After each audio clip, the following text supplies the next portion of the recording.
Inspiring Services' mission is pretty simple. I mean, we're hoping to inspire, engage, and empower volunteers, people in our community, to engage in volunteering that improves themselves and their community.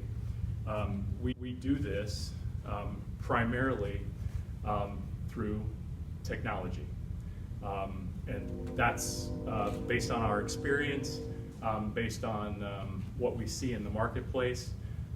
That's the big disconnect in terms of our society and how volunteers are able to find the opportunities. But technology alone can't solve everything.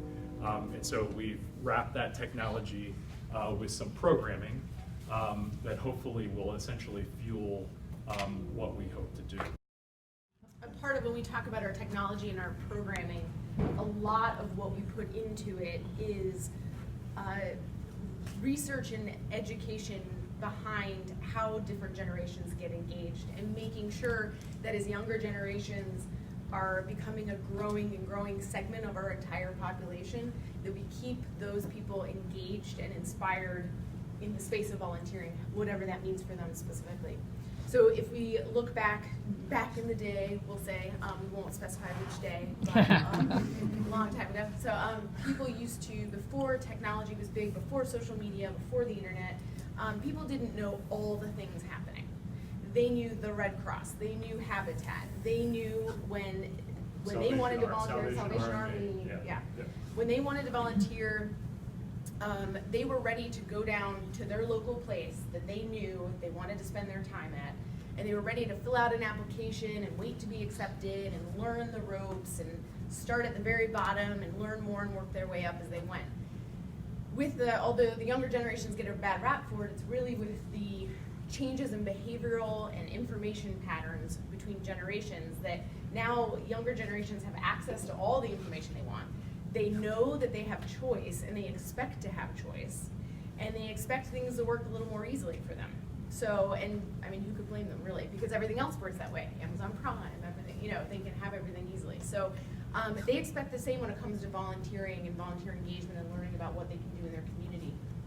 So how we like to illuminate this is the curious to catalyst transition we have up here. So whereas back in the day, people started committed and then learned more and grew and stayed committed, young people today are starting curious. They may care, they may be interested, and they may be willing to pop down for a couple hours and check you out and get a feel for it, and they're also doing that other places.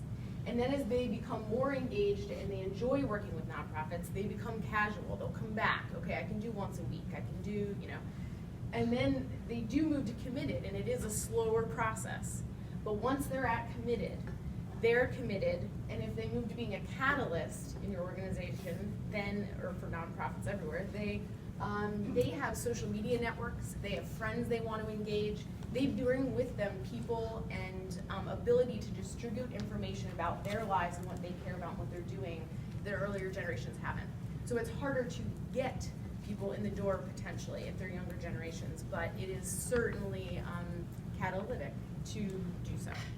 So all of the technology that we've developed, and let's go ahead and go to the next slide, is developed around that premise of younger people look for ways to volunteer different than the way that we do. Although I think probably all of you have probably gotten pretty good at using your mobile device to look for things. So it's built without any kind of preference for one age or another. It's age agnostic, generation agnostic.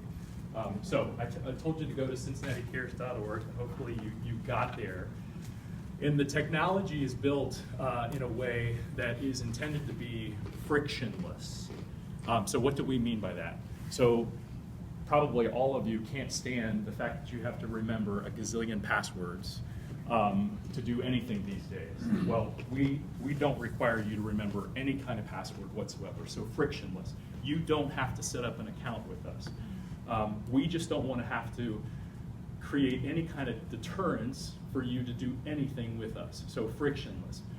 Mobile friendly. So you can do this on your device, you can do it on your computer, you can do it anywhere, on a tablet, et cetera, et cetera. So it's intended to be wherever you are, you can do this, and it's easy. So it's created that way. And then visually pleasing. There's a lot of websites, I know you probably go to them, that you just can't stand being on them. So we borrowed from, really the best, and that our technology is organized in a way that all of our nonprofits, we are trying to showcase their ways to help. So essentially, the ways that volunteers can get engaged in those organizations, and then as well events. And so, ways to help really is the backbone of our community. You want to talk about, essentially, it's not the something happening on Saturday. Yes. So along with that, those generational changes, people, like I said, expect to have a lot of information easily. And unlike things, part of the problem that causes it when things are too dynamic or change too frequently, it's not as effective. So instead of featuring things like, oh, we have a spot to 2 p.m. on Tuesday. We always say 2 p.m. on Tuesday. At 2 p.m. on Tuesday, where we need 5 volunteers. We're instead featuring ongoing, more static ways in which organizations continue to need volunteers over time. So that any time anyone wants to reference this, it is fairly up to date and accurate for that organization. And we are not on the phone connecting these people. We are giving the volunteer, that's the empowering part. We are empowering them to very easily click, I'm interested, visit website, send them right there so that they have all the information they need in one single source and can easily connect with the nonprofits in which they're interested. And also the event, we feature upcoming events at the top of our front page. And an important part of this is that is the curious spot. That is feeding into the desire for people to explore things easily without a deep commitment. So that's exactly why we feature the ways to help that are more static and ongoing. We feature upcoming events in which people can get an idea and a feel for an organization without a deep commitment. And then we also focus on causes, especially younger generations more and more so are very socially driven, social impact driven, and they often deeply associate with certain causes and get attached, but also want to diversify across that spectrum too and get involved in different causes. So we also organize the website that way, specifically for those generational differences. So the previous slide showed you kind of the home page. If you clicked into the profile of one of our organizations, we actually have the OneSource profile page up here. You can probably not see very well from your seats how it is organized or what it is, but essentially, right here we're showing the ways to help. Above the ways to help, we show the organization's mission. There's 3 buttons at the top there where if someone's on your profile page, you can actually click I'm interested. That sends an email to the organization automatically that essentially says, hey, here's a volunteer that's interested. You can also go to the website of OneSource and investigate further. And you can also look at other opportunities. So you can use that button to navigate through. We also show pictures are a big thing with younger generation. They need to be able to see themselves in the organization or in the helping of the organization. So pictures are a big thing, and then of course we show a map. The key thing about this profile is every organization is treated the same. So there's a democratization in this guide for volunteers that does not give any kind of preference whatsoever based on the size of the organization's weight, heft, importance in the community. Everybody is treated the same. And we think that's important because we are cause agnostic. We are cause agnostic and organization agnostic. Our mission is to inspire service for volunteers to get involved in nonprofits regardless of where their passion or where their interests lie. Let's get to the next slide before we run out of time. So that's Cincinnati Cares. So also today we do a number of other things that are very important in our community that we're missing. Big piece of what we're trying to do is strengthen the strengths, support the strengths, make the weaknesses not as weak as they are, and fill gaps. And so these are some of the things that we've done in the city since the founding of Inspiring Service that essentially attempt to do those three things. Mm-hmm. And that's where the combination of technology and programming comes in. So these are programs that you could say touch every point of volunteering in one's life. So I'll actually start down at the bottom right. We were selected by the Mayerson Foundation to take over their large service learning workshop every year in an effort to kick off each school year for kids that are involved in service and setting up them up to be leaders in that space. So that's for the very young folk. And then we also partnered with the mayor on the mayor's office on the Give One for Cincinnati initiative to inspire a city of volunteers to get involved and to also celebrate the service that is happening. And then we have Encore Cincinnati. We are part of the National Encore Network, engaging adults who are looking for an Encore career or that next chapter to get involved. I think over 500 Cincinnatians a week are retiring. And these are skilled, knowledgeable, experienced people who have a ton to offer. And along with that is we are the 7th city that was selected in the country for the Generation to Generation campaign, which is specifically aimed at mobilizing 1 million adults, 50 plus, in helping youth thrive in communities. So closing some of that generational space and getting everyone working together. So that's today. So Cincinnati Cares plus those programs are today. Tomorrow, which could mean literally tomorrow Already. in our Oh, world. we're getting Yeah, we activate quickly. things pretty quickly. But I'll let you kind of stick with these words. So part of our tomorrow is that our staff will work with agency partners to identify their most pressing needs, and then create and manage a series of projects that puts volunteers to work meeting those needs in a meaningful way. And then just like today, there would be no cost for that service. So, we've created this guide. There's more than 400 organizations who have profiles in this guide.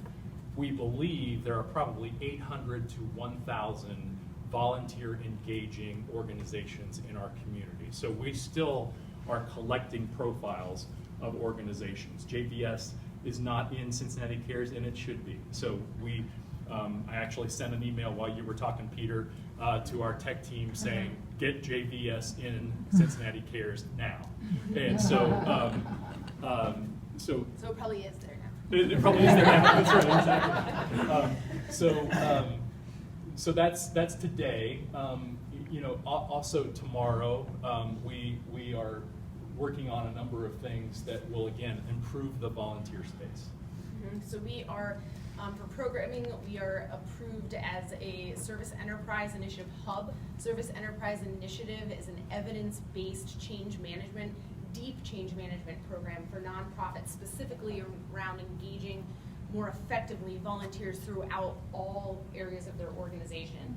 And it was based on data from Reimagining Service, developed by Points of Light, and we will be a training hub for Ohio. And agencies can get certified in this, and those that do so say that they can deliver on the same mission at half the cost by effectively engaging volunteers. So skills-based. So Veronica talked about pro bono partners and the service that those 525 lawyers deliver to our community. It's largely done the old-fashioned way. People call up pro bono partners and say, I have a need, and please connect me with one of your lawyers. And Veronica hangs up the phone. She picks the phone up and starts dialing her attorneys and figuring out which ones would be good connections, et cetera, et cetera. We believe that there is a technology play there in terms of connecting, and we've talked to pro bono partners about this in terms of helping them connect their service to the need using technology. Well, obviously, if we can do that for lawyers, we can do that for everybody. Human resources, accounting, you name the service, the skill, and we can probably deliver that in a more efficient way using technology. probably project-based, and so that's part of our future. And then finally, the highest level of skills is the volunteer service on boards. So hundreds of volunteers in our community are active on boards. And I know nonprofits in our region are frustrated by the how hard it is to get board members activated. And I know it is also frustrating for volunteers about finding those board positions and getting trained and getting activated in them. And so that's a space that we intend to play in. Especially younger generations and keeping that pipeline going. Exactly, especially the younger generations and especially the diversity that is needed in our community in that space. And that's something that technology can play a part along with really, really good programming. So Jenna is a systems geek, and so she loves this slide. So this is, a sustainable city ecosystem. And I'll help let her explain. So a big part of our philosophy from the beginning at Inspiring Service, and is part of the reason I was brought on board, is keeping that systems view to have an effective, successful city system. So if you see here, the diagram starts with total population of a city, is the broadest circle. And in the very center is community need. And what's supporting community need is nonprofits on the ground delivering on missions. But what's supporting those nonprofits are nonprofit support agencies. Sorry. Keep going. Yes. You're fine. I'm You're good. fine. You're Okay. fine. Just Oh, point you're it out. pointing. Yeah. Okay. Thought I missed one. Nonprofit support agencies like OneSource, like Inspiring Service, like Pro Bono, like JBS, and those we've listed some up there, but there are many. And then beyond that is the community of giving and volunteering, because Cincinnati is a giving city, and we know that. Beyond that is business and government, and then you're out to the total population. And so part of our goal in existing is to make sure that that blue circle of nonprofit supporting agencies is as strong and working in partnership as we can be, and toward eventually getting that total population and business and government circle fully inside that orange circle of community giving and volunteering, because that's what it's going to take to have a successful, sustainable city. Again, just to recap, what's important for you all to know is for the nonprofits that you work for, is that we're a resource for them, that they can market, advertise, promote their ways to help, their events. And then something we didn't highlight too much is on each of the profile pages will be an opportunity for the nonprofits to tell stories, because that's really how you inspire volunteers, is to tell the stories of existing volunteers. And we do that on our Gen to Gen site, and we'll be doing that on Cincinnati Cares in a much bigger way.